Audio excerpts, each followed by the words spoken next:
I'm Sophia, 32, and I thought my dream wedding in Hawaii would finally make my parents proud. With my success in investment banking, I could afford to fly my entire family first class and put them up in luxury accommodations. $32,000 later, I discovered they used my generous gift for a European vacation with my sister's family instead. The text message still haunts me. You're not worth seeing in a wedding dress. Before I share how this heartbreaking betrayal unfolded, let me know where you're watching from and hit that subscribe button if family drama stories resonate with you. Growing up in a modest neighborhood in Milwaukee, Wisconsin, I always felt like I was competing for my parents' attention. Eleanor and Richard Hamilton, my parents, never made it a secret that my younger sister Heather was their favorite. While most parents try to hide their preferences, mine wore theirs like a badge of honor. Every achievement of Heather's was celebrated with parties and gifts, while my accomplishments merely received obligatory nods. When I was 10, I won the regional spelling bee, beating students 3 grades above me. My parents skipped the ceremony because Heather had a soccer practice they couldn't miss. The principal drove me home, and when I walked through the door clutching my trophy, my mother simply said, "Put that somewhere it won't collect dust." That night, they took Heather out for ice cream to celebrate scoring a goal in practice. This pattern continued throughout my adolescence. I worked tirelessly, hoping that academic excellence would finally earn their approval. By junior year, I was top of my class, taking advanced placement courses and volunteering at the local hospital. Meanwhile, Heather struggled to maintain a C average, but excelled at soccer. Guess which one made my parents beam with pride? The real turning point came during my senior year when college acceptance letters arrived. I received a full academic scholarship to Northwestern University, a prestigious achievement that would save my parents thousands in tuition. Instead of celebration, my father Richard commented, "Well, I guess that frees up money for Heather's soccer camps." The same week, they threw Heather an elaborate party for making the varsity team. Leaving for college was my escape. Northwestern's campus became my sanctuary, a place where achievements were actually recognized and hard work rewarded. I thrived in the finance program, securing competitive internships each summer. I rarely went home, finding excuses to stay on campus during breaks or visit roommates instead. After graduation, I landed a position at a boutique investment firm in Chicago, working 80-hour weeks to prove myself. While Heather dropped out of community college and moved back home, I was climbing the corporate ladder. By 27, I was headhunted by a prestigious firm in Manhattan, nearly doubling my salary. I bought my first apartment, a small but charming one-bedroom in the financial district. My relationship with my family had dwindled to obligatory holiday calls and occasional visits. Each time I returned home, my parents spent most of the visit updating me on Heather's life, who by then had married Marcus, her high school boyfriend, and had 2 children. They lived in a house my parents helped them purchase just 3 blocks away. "When are you going to settle down, Sophia?"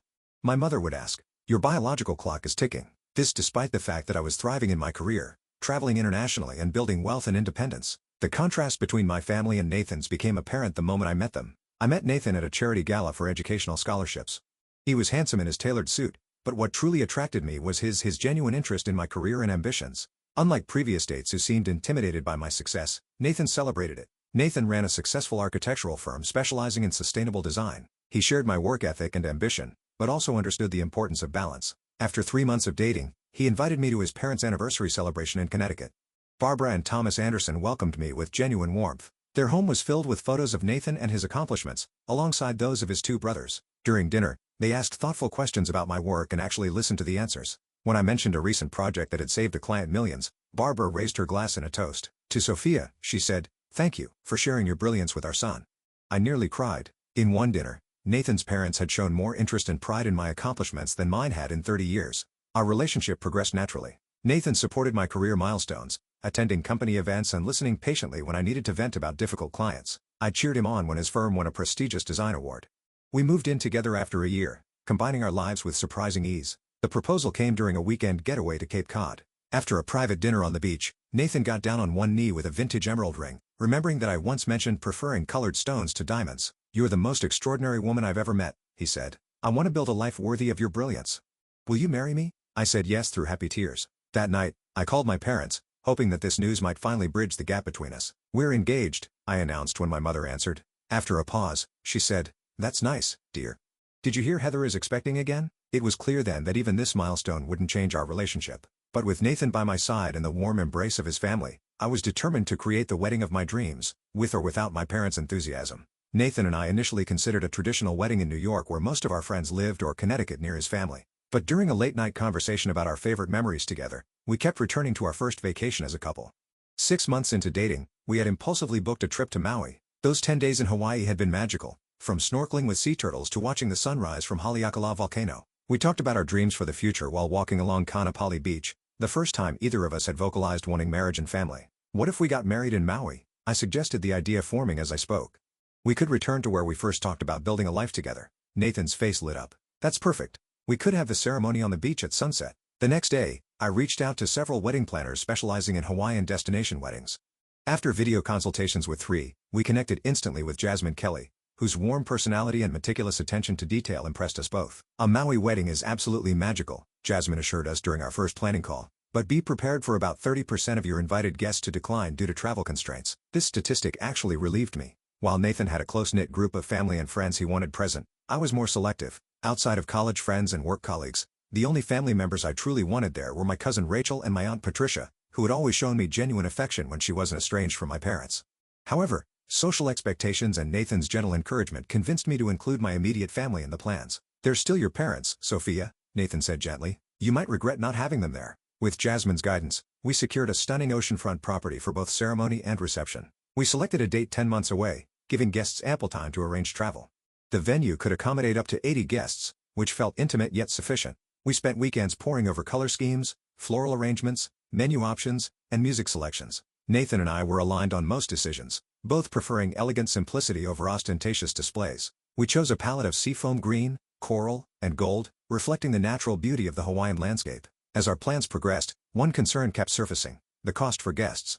Even with 10 months' notice, traveling to Hawaii required a significant financial commitment. While most of our friends had successful careers and could afford the trip, I worried about excluding people important to us. My thoughts kept returning to my family. Despite our complicated relationship, I couldn't imagine getting married without them. Yet I knew that the cost of flights, accommodations, and time off work would be prohibitive for them, especially for my sister's family with 3 children.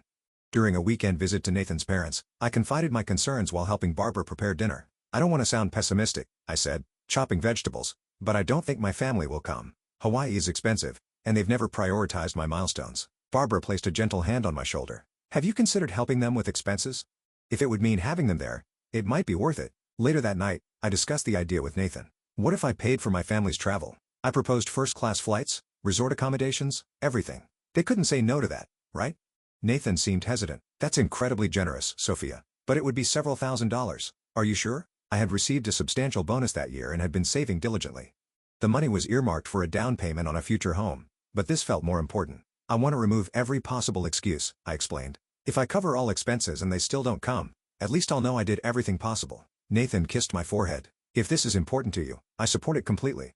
With renewed determination, I worked with our travel agent, Leslie Freeman, to price out packages for my family. First-class flights from Milwaukee to Maui for my parents, Heather, Marcus, and their 3 children, plus 10 nights at the same luxury resort where we were staying, totaled just over $32,000. It was a staggering amount, but my financial position made it feasible. I allowed myself to imagine my father walking me down the aisle, my mother helping with last-minute preparations, my nieces and nephew as flower girls and ring bearer. Maybe this grand gesture would finally bridge the chasm between us.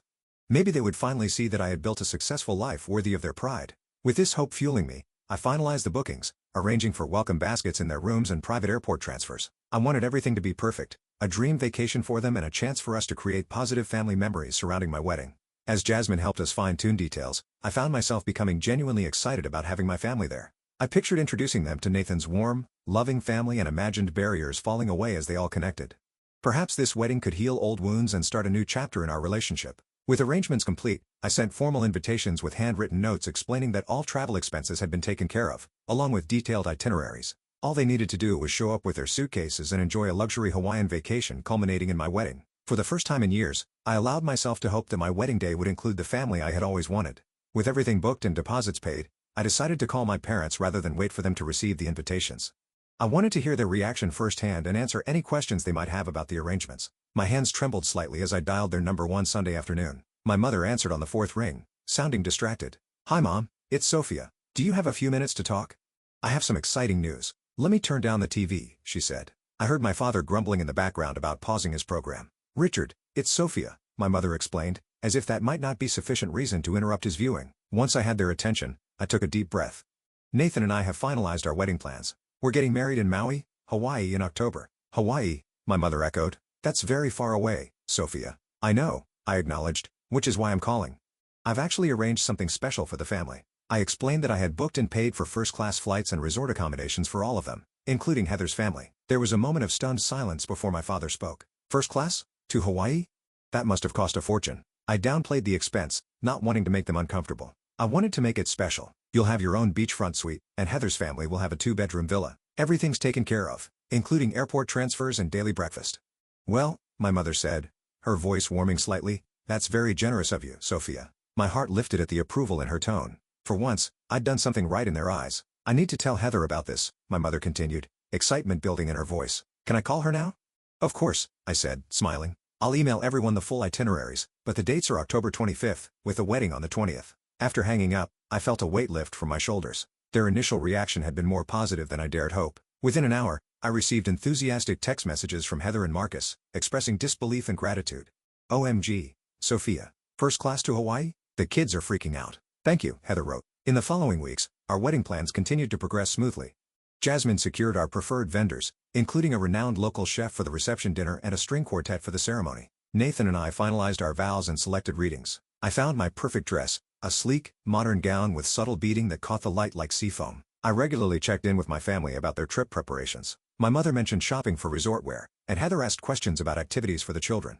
My father even called once to ask about appropriate attire for a beach wedding. These small interactions nourished my hope that the wedding might mark a turning point in our relationship. I sent them information about excursions they might enjoy in Maui, offering to arrange and cover those as well. I wanted their experience to be flawless. About 4 months before the wedding, I noticed a subtle shift in their communication. My parents became less responsive to texts and calls, often taking days to reply. When we did speak, they seemed vague about their preparations. Have you all applied for your passports? I asked during one call, knowing they hadn't traveled internationally before. We're working on it, my mother replied dismissively.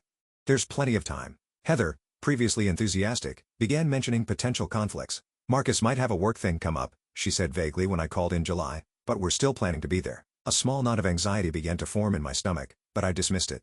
They wouldn't miss my wedding, not after I'd removed every possible obstacle. Perhaps they were just busy with summer activities and would refocus on wedding preparations as the date approached. Leslie, our travel agent, contacted me in August about confirming some details for my family's bookings. She mentioned that she'd tried reaching my parents directly as requested but hadn't received responses. It's important they complete the pre-arrival forms for the resort, she explained, and we should finalize any dietary restrictions for the flights. I assured her I would handle it and immediately called my parents. My father answered, sounding unusually hurried. Dad, the travel agent needs some information from you guys. Can you call her back today? I'm heading out the door for golf, he replied. Your mother handles that sort of thing. I'll tell her to call tomorrow. The next day passed with no contact from my mother. When I called again, the conversation felt strained. We've been meaning to talk to you about the trip, my mother finally said. Richard's having some issues with his back, and the long flight might be problematic. My heart sank. There are ways to make the flight more comfortable, I offered quickly. We could arrange for special accommodations or break up the journey with an overnight in California. We'll figure something out, she said, not committing to anything.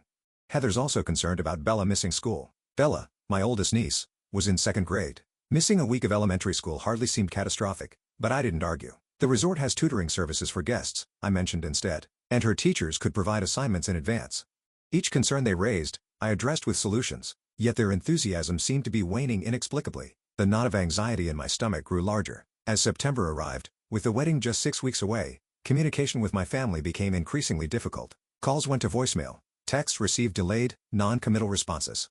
Leslie expressed growing concern about the unconfirmed travel details. Sophia, she said gently during a call, we'll need to finalize these arrangements within the next week, or we risk losing the reservations. That evening, I confided my worries to Nathan as we prepared dinner in our apartment. I'm starting to think they don't want to come, I admitted, blinking back tears as I chopped onions. But why wouldn't they just tell me? Nathan wrapped his arms around me from behind. Let's not jump to conclusions. They're probably just disorganized. Why don't you offer to help them complete the paperwork? I nodded, grateful for his optimistic perspective.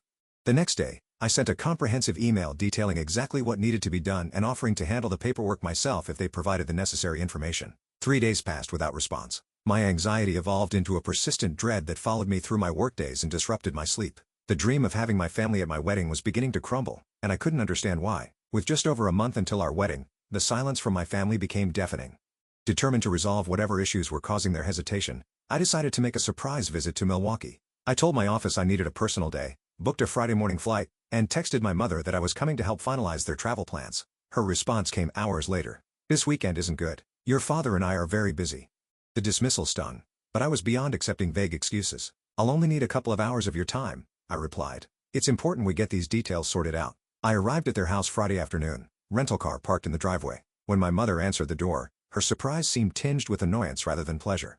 Sophia, I told you we're busy this weekend, she said, reluctantly stepping aside to let me in. The house looked different, with suitcases visible in the hallway and travel guides scattered on the coffee table. None were for Hawaii. "Are you going somewhere?" I asked, picking up a guidebook for Paris. My mother snatched it from my hand. "Just doing some research for a potential trip next year." My father emerged from his study, equally startled to see me. "Sophia, what are you doing here?" I explained about the urgent need to finalize their travel arrangements for the wedding, pulling out my laptop to show them the forms we needed to complete. "About that," my father said, exchanging a glance with my mother. "We've been meaning to call you. There might be a problem with the dates." A cold feeling spread through my chest. What kind of problem? "The wedding is in 5 weeks." They launched into a series of vague explanations about work commitments, health concerns, and conflicts with the children's school schedules. Each excuse sounded less convincing than the last. "Let me help you work through these issues," I pleaded. "Whatever the problems are, we can solve them together." When they continued to hedge, I made a bold offer. "Let me help you with your passports. I can expedite the process if you haven't started yet." "We have our passports," my father said sharply, then looked as if he regretted the admission. "You do? That's great," I said, confused by his reaction. "When did you get them?" "Recently," my mother interjected, "for future travel opportunities." Something wasn't adding up. If they had already obtained passports, why the reluctance to confirm the Hawaii trip? I asked if I could use their bathroom, but instead of going there, I quietly slipped into my father's study. His computer was still on, email open. Subject lines about Paris itinerary and London hotel confirmation immediately caught my eye. Before I could investigate further, my father appeared in the doorway. "What are you doing in here?" "Looking for a pen." I lied, moving away from the computer. "Dad, is there something you're not telling me about the wedding trip?" His expression hardened. "You should go, Sophia. We'll call you next week to discuss everything." They practically pushed me out the door, my questions unanswered, and my anxiety skyrocketing. As I drove to my hotel, I called Heather, determined to get answers. "Heather, what's going on with everyone? Mom and Dad are acting strange about the wedding trip." My sister sounded uncomfortable. "I really can't talk right now, Sophia. Bella has a recital. This will only take a minute. Have Mom and Dad said anything to you about not coming to the wedding?" After a pause, Heather sighed. "Look, I don't want to get in the middle of this. You should talk to them directly." "I just tried. They're avoiding the subject completely." "And why do they have travel guides for Europe?" "I have to go," Heather said quickly. "Bella's about to perform." That night in my hotel room, unable to sleep, I logged into the email account I had used to book my family's travel arrangements. I had shared the login information with my parents so they could access their itineraries.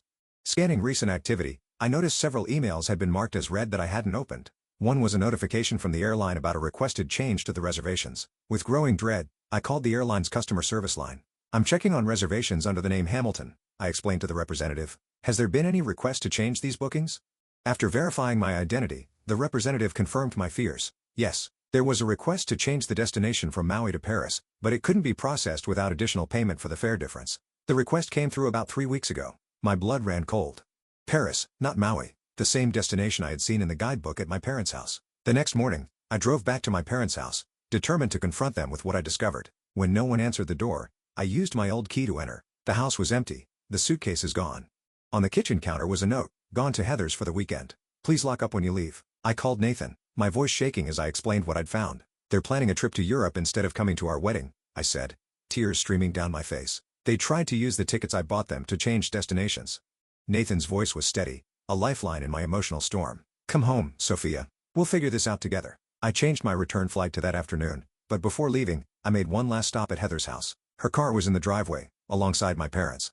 When she answered the door, her expression confirmed what I already knew. "You're all planning a trip to Europe during my wedding, aren't you?" I asked without preamble. Heather's eyes darted away. "It's complicated, Sophia." "Explain it to me then. Help me understand how using the tickets I bought for my wedding to go to Europe instead is complicated." She invited me inside, where my parents sat at the dining room table with travel documents spread before them. They looked up, startled and guilty. "What is this?" I demanded. "I spent $32,000 to bring you all to my wedding, and you're using it for a European vacation instead?" My mother recovered first. "We were going to tell you, Sophia. We just couldn't find the right time." "The right time would have been before I spent my savings on your flights and accommodations," I said, my voice rising. "Why couldn't you just be honest with me?" "Hawaii doesn't make sense for us," my father argued. "The kids would enjoy Europe more, and Heather's always wanted to see Paris." The implications of his statement hit me like a physical blow. "And seeing me get married, doesn't matter?" The uncomfortable silence that followed was answer enough. Once again, Heather's desires had taken precedence over my milestone event. "We can't change the tickets anyway," my mother added, as if that resolved everything. "The airline wouldn't let us without paying the difference." "So, your plan was to just not show up to my wedding?" Without even telling me? The hurt was so deep it left me breathless. No one responded. In that moment, surrounded by the family who had consistently chosen each other over me, I made a decision. "Keep the tickets," I said quietly. "Consider them my last gift to you. But don't expect to be part of my life after this." I walked out, ignoring their calls to come back and talk. There was nothing left to say. On the flight back to New York, I grieved not for the lost money, but for the family relationship I had spent decades trying to salvage. The week before my wedding should have been filled with joyful anticipation. Instead, I was dealing with the emotional aftermath of my family's betrayal. Nathan had been my rock, holding me through tearful nights and reminding me that our marriage was about us, not my family's approval. "We're creating our own family now," he would say, wiping away my tears, one built on love and mutual respect. Despite his support, I struggled to focus on last-minute wedding details. Jasmine, our wedding planner, had been incredibly understanding when I explained the situation. "Unfortunately, family disappointments are more common with destination weddings than people realize," she said sympathetically during our final planning call, "but we'll make adjustments to ensure your day is still perfect." We revised seating arrangements and adjusted our catering numbers. I tried to focus on the positive. Many of our friends and Nathan's family were still coming, nearly 50 guests who genuinely wanted to celebrate with us. 6 days before we were scheduled to fly to Maui, as I was packing my wedding dress for shipping, my phone buzzed with a text message from my mother. "Just wanted to let you know we're leaving for Europe tomorrow. Heather found incredible deals on additional activities. You're not worth seeing in a wedding dress anyway. Have a nice life." I stare at the message, unable to comprehend the cruelty behind those words. My hand shook so badly, I dropped the phone. Nathan found me curled on the floor beside our bed, the wedding dress half-packed beside me. When I showed him the message, his face darkened with anger. "That's inexcusable," he said, pulling me into his arms. "No mother should ever say that to her daughter." "What's wrong with me?" I sobbed against his chest. "Why have they never loved me enough?" "Nothing is wrong with you," Nathan said firmly. "Their inability to appreciate the amazing person you are reflects their limitations, not your worth." That evening, as I scrolled mindlessly through social media trying to distract myself, a notification appeared. Heather had tagged my parents in photos. With a sense of dread, I clicked on the images. There they were, my parents and Heather's family, smiling in front of the Eiffel Tower. The caption read, "Day 1 of our European adventure. So grateful for this incredible opportunity. #blessed #family vacation." The timestamp showed they had already left days earlier than they'd told me. They had lied even about their departure date. Seeing them beaming in Paris while I was devastated in New York brought a fresh wave of pain. Nathan found me staring at the photos, tears streaming silently down my face. Without a word, he took my phone and set it aside, then led me to our couch where he wrapped me in a blanket. "I'm calling Dr. Matthews," he said, referring to my therapist. "This warrants an emergency session." Dr. Matthews agreed to see me the next morning. In her calm office, I poured out everything from the childhood pattern of favoritism to the current betrayal. "What your family has done is a profound rejection," she acknowledged. "But it's also an opportunity to finally free yourself from seeking approval you may never receive. Should we cancel the wedding?" I asked the question that had been lurking in my mind. Dr. Matthews leaned forward. "Do you want to marry Nathan?" "More than anything," I answered without hesitation. "Then don't let your family take that joy from you too," she said firmly. "They've already taken enough." That afternoon, Nathan and I had a heart-to-heart about proceeding with the wedding. We discussed postponing, simplifying, or even eloping. In the end, we decided to move forward as planned. "This wedding is about our love and commitment," Nathan reminded me, "not about who sits in the audience." With renewed determination, I threw myself into final preparations. Jasmine helped rearrange the ceremony layout to make the smaller guest count look intentional rather than like there were missing attendees. We reallocated some of the budget to enhance other elements of the wedding, upgrading the dinner menu and adding a spectacular fireworks display. 2 days before our departure, Nathan came home with an unexpected announcement. "I've invited a few additional guests," he said, looking slightly nervous. "I hope that's okay." "Who?"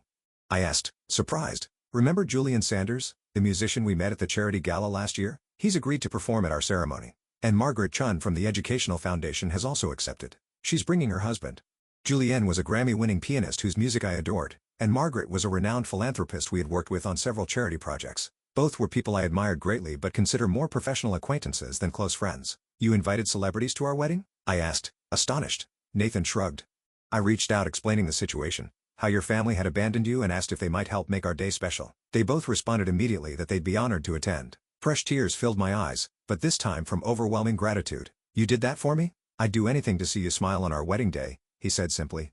As we finished packing that evening, I received an unexpected email from my mother's sister, Aunt Patricia. She and my mother had been estranged for years due to some family dispute I never fully understood. "Sophia, I heard about your wedding from a mutual friend. I know we haven't been close in recent years, but I would love to attend if that's possible. I've already booked my flight to Maui." I called her immediately, explaining the situation with my parents and sister. Rather than being surprised, Patricia sighed deeply. "Your mother has always been jealous of others' happiness," she said. "Even as children, she couldn't stand when attention wasn't on her. I'm not surprised she's passed that trait to Heather." Patricia's validation of my experience was healing in a way I hadn't anticipated. For the first time, I felt like someone from my family truly saw the dynamic I'd struggled with my entire life. "I would be honored to have you at my wedding," I told her, meaning every word. "I'll be there," she promised. "And, if you'd like, I'd be happy to take on any role your mother would have had. The night before our flight, I logged out of all social media accounts, determined not to torture myself with more photos of my family's European adventure. Instead, Nathan and I focused on our own journey, preparing to create memories that would form the foundation of our marriage. As we fell asleep, I realized that while the pain of my family's rejection was still raw, it no longer threatened to overshadow the joy of marrying the man I loved. Perhaps that was the first step toward healing. The morning of our wedding dawned with perfect Maui weather, clear skies, and a gentle breeze rustling the palm trees outside our ocean view suite. As I sipped coffee on the balcony, watching early surfers catch waves, I felt an unexpected sense of calm. The hurt wasn't gone, but it had transformed into something quieter, a dull ache rather than the sharp pain of recent weeks. My bridal preparations were scheduled to begin at 10, with a ceremony at sunset. Nathan kissed me before heading to his separate preparation room, where his brothers and father would join him. "Next time I see you, you'll be walking down the aisle," he said, his eyes shining with love. My makeup artist and hairstylist arrived precisely on time, turning my suite into a bridal sanctuary. As they worked, my college roommate Rachel and two close work friends arrived, champagne in hand and ready to help me prepare. "You look radiant," Rachel said, hugging me carefully to avoid disturbing the makeup artist's work. Nathan won't know what hit him. Jasmine appeared periodically to provide updates and ensure everything was running smoothly. During one visit, she pulled me aside with a mysterious smile. "Nathan has arranged some surprises for you," she whispered. "Just go with it and enjoy." Around noon, there was a knock at the door. Jasmine answered it and then turned to me with a broad smile. "Your first surprise is here." Aunt Patricia entered, looking elegant in a seafoam green dress that perfectly complemented our wedding colors. Behind her came a distinguished-looking man I didn't recognize. "Sophia," Patricia said, embracing me warmly. "You look absolutely beautiful. I hope you don't mind, but I've brought someone special to meet you. This is your Uncle David, my husband." I stared in shock. I'd never met David, having lost touch with Patricia during the years of estrangement. "We've been married for 5 years, Patricia explained. "I sent announcements, but I suspect your mother never shared that information." Another piece of family history deliberately kept from me. I welcomed David warmly, touched that they had both made the journey. "There's something else," Patricia said, looking slightly nervous. "I know this is unorthodox, but, in the absence of your parents, would you consider allowing David and me to walk you down the aisle? We would be honored to stand in." Tears threatened to ruin my carefully applied makeup. "I would love that," I managed to say. As the afternoon progressed, my nerves settled into excited anticipation. My dress, a sleek column of ivory silk with delicate beading that caught the light like sea spray, fit perfectly. With my hair swept up in an elegant updo adorned with small white orchids, I felt more beautiful than I ever had. An hour before the ceremony, Jasmine arrived with news that guests were beginning to gather on the beach. "Everything is ready when you are," she assured me. "And, Nathan has one more surprise waiting." Curious, I followed her to a small private courtyard where Julian Sanders, the acclaimed pianist, was setting up beside a magnificent white grand piano. "Julian," I exclaimed, surprised to see him before the ceremony. He stood and embraced me. "Nathan thought you might appreciate a private performance before walking down the aisle to center yourself." For the next 20 minutes, Julian played soul-stirring compositions that seemed to speak directly to my heart. As the music washed over me, I felt the last remnants of bitterness about my family melt away. Today wasn't about who was missing, but about who had chosen to be present. When it was time, I made my way with Patricia and David to the ceremony location. Peeking from behind a decorative screen of tropical flowers, I could see our guests seated in white chairs on the golden sand, the Pacific Ocean providing a breathtaking backdrop. The setting sun cast everything in a magical golden glow. Nathan stood at the altar, handsome in his light gray suit, looking both nervous and elated. Beside him were his brothers as groomsmen, and across from them stood my bridesmaids in flowing seafoam dresses. In the front row sat Nathan's parents, beaming with pride. Beside them was Margaret Chin, the philanthropist, alongside several high-profile guests I recognized from charity events. Julian had taken his place at the piano, ready to provide the ceremony music. "Ready?" Patricia asked, offering her arm alongside David's. I took a deep breath and nodded. As Julian began playing Canon in D, we stepped onto the white runner that served as our aisle.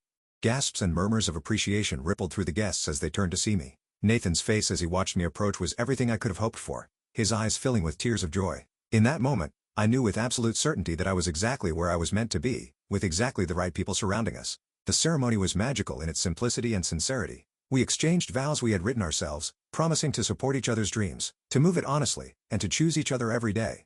When you slipped the platinum band onto your finger, his hand as we turned to face them as a married couple, I was struck by the genuine joy on every face. These people, some blood relations, others chosen family, all shared in our happiness without reservation. The reception exceeded even my highest expectations. Under a canopy of twinkling lights strung between palm trees, we dined on exquisite local cuisine and danced to Julian's live performance. Margretchen offered a surprise toast, speaking eloquently about the power of choosing one's family and building a life on mutual respect and admiration. "Sophia and Nathan," she concluded, raising her glass, "may your marriage be defined not by who is absent today, but by who chose to be present and by the family you create together." Nathan's father also spoke, welcoming me to their family with such warmth that several guests wiped away tears. "From the moment Nathan introduced you," Thomas said, "we knew you were special. Your intelligence, kindness, and strength impressed us immediately. Today, we don't just gain a daughter-in-law, we gain a daughter." Throughout the evening, Nathan rarely left my side, his hand often finding mine as if to reassure himself that this was real. During a quiet moment between dances, he leaned close to my ear. "Any regrets?" he asks softly. I looked around at the joyful celebration, at the people who had traveled thousands of miles to witness our union, at the beauty of our surroundings, and finally, at my husband's loving face. "Not a single one," I answered truthfully. "This is perfect." Later, our photographer pulled us aside to capture sunset portraits on the beach. As we posed against the spectacular Hawaiian sunset, I realized I felt lighter than I had in years. The weight of seeking my family's approval had lifted, replaced by the certainty that I was worthy of love exactly as I was.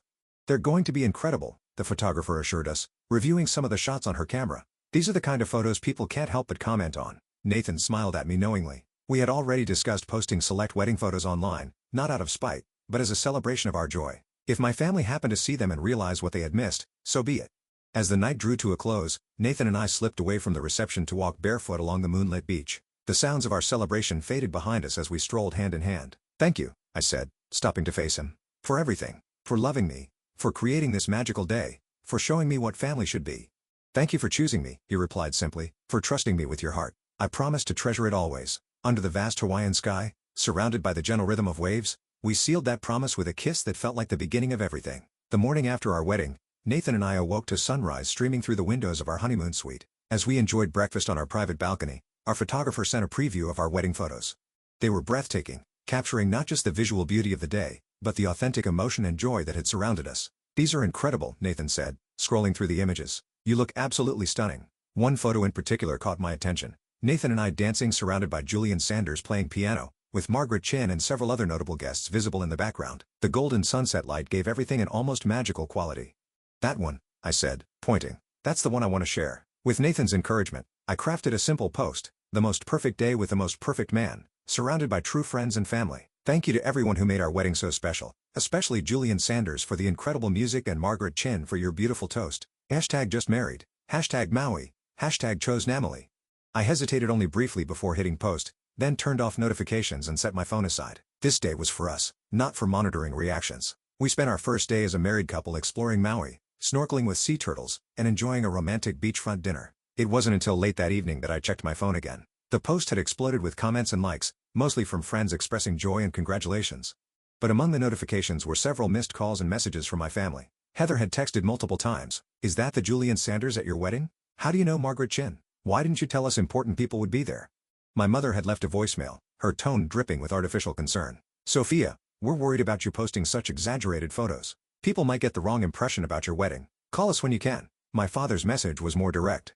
"You didn't need to make such a public spectacle. Very immature." I showed the messages to Nathan, who pulled me close. "Are you okay?" I considered the question carefully, searching my feelings. "Actually, yes. Their reactions are so predictable, it's almost funny. They're not upset about missing my wedding, they're upset about missing an opportunity to meet celebrities." "What do you want to do?" Nathan asked. "Nothing," I decided. They don't deserve a response. The next morning, I woke to more messages. Apparently, several mutual acquaintances had asked my parents about the wedding, having seen my photos online. Uncomfortable with admitting they had chosen a European vacation instead, they had crafted a narrative about health issues preventing travel. "People are asking questions," my mother wrote. "You're making us look bad. We need to coordinate our stories." For the first time, I felt completely unburdened by their manipulation. I showed Nathan the message and then deleted it without responding. "They can coordinate whatever stories they want," I said. "I'm done participating in their fiction." Our 10-day honeymoon became a healing journey. We explored Maui's waterfalls, drove the road to Hana, watched the sunrise from Haleakala volcano, and spent lazy afternoons on secluded beaches. Each day, I felt lighter, more present, more connected to Nathan and to my authentic self. On our last evening in Hawaii, sitting on the beach watching another spectacular sunset, Nathan asked, "What are you thinking about?" "How grateful I am," I answered honestly. "If my family had come, I would have spent the entire time seeking their approval, trying to make sure they were enjoying themselves, worrying about their reactions. Their absence gave me the freedom to fully experience our wedding." Nathan nodded thoughtfully. "Sometimes the universe gives us what we need, not what we think we want." Returning to New York felt like coming home to a new life. We moved Nathan's remaining belongings into my apartment, which would be our home until we found a larger place. Unpacking our wedding gifts and arranging photos from our honeymoon, we created a space that reflected our shared journey. The first Tuesday after our return, I kept my regular appointment with Dr. Matthews. I brought wedding photos to share and recounted the entire experience, from the initial pain of my family's betrayal to the surprising peace I'd found in their absence. I've spent my entire life trying to earn their love, I explained, always believing that if I achieved enough, succeeded enough, gave enough, they would finally see me. Hawaii was my last attempt, and it cost me $32,000 to finally accept the truth, which is Dr. Matthews prompted, that nothing I do will ever be enough, I said. The problem was never me. It was always them and their limitations, and continuing to seek their approval would only hurt me and potentially my marriage. Dr. Matthews smiled. That's an incredibly powerful realization. How do you want to move forward? With boundaries, I said decisively. I'm not cutting them off completely, but I'm no longer investing emotional energy in changing our relationship. I'll interact with them on my terms when and if I choose to. Over the following weeks, my family continued their attempts to contact me. When I finally did answer a call from my mother, I was calm and direct. I understand you chose a European vacation over attending my wedding. That was your decision to make, but I won't pretend it didn't happen, and I won't help you save face with your friends. If you want a relationship with me moving forward, it will be with complete honesty and respect. My mother sputtered excuses and justifications, but I remained firm. Those are my terms. Take some time to think about whether you can accept them. Similar conversations with my father and Heather established my new boundaries. They were predictably defensive, accusing me of being dramatic and unforgiving. But for once, their opinions didn't devastate me. Nathan and I settled into married life with joy and intention. We hosted dinner parties for friends, joined a couples book club, and began volunteering together at an educational foundation for underprivileged students. On weekends, we often visited Nathan's parents in Connecticut, where I was always welcomed with genuine affection. 6 months after our wedding, Nathan's mother Barbara invited me for a private lunch during one of our visits.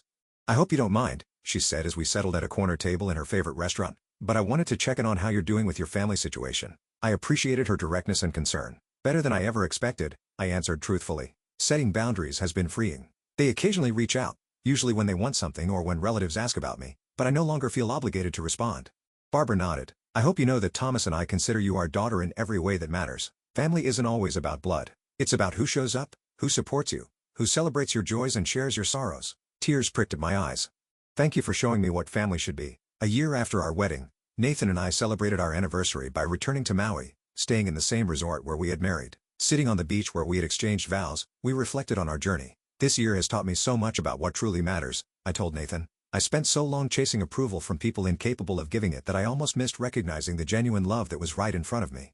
I'm glad you finally saw it, Nathan said, squeezing my hand. You deserve every bit of it and more. As the sun dipped toward the horizon, painting the sky in brilliant oranges and pinks, I felt a profound sense of peace. The $32,000 I had spent on my family's non-attendance had been the most valuable investment of my life, buying me freedom from a lifetime of seeking validation where it would never be found. In its place, I had discovered my own worth, independent of others' recognition. I had found family and friends who showed up, in-laws who embraced me wholeheartedly, and most importantly, in the man beside me who loved me exactly as I was. That evening, I posted a simple anniversary photo of us on the beach captioned, 1 year ago, I learned that sometimes the best family is the one you choose. Forever grateful for this man and the life we're building together. If you've ever experienced family disappointment or had to create boundaries with loved ones, I'd love to hear your story in the comments. How did you find healing? Did you also discover that family isn't always about blood? Don't forget to like and subscribe if this story resonated with you, and share it with someone who might need to hear that they are worthy of love exactly as they are. Thank you for being part of my journey of healing and self-discovery.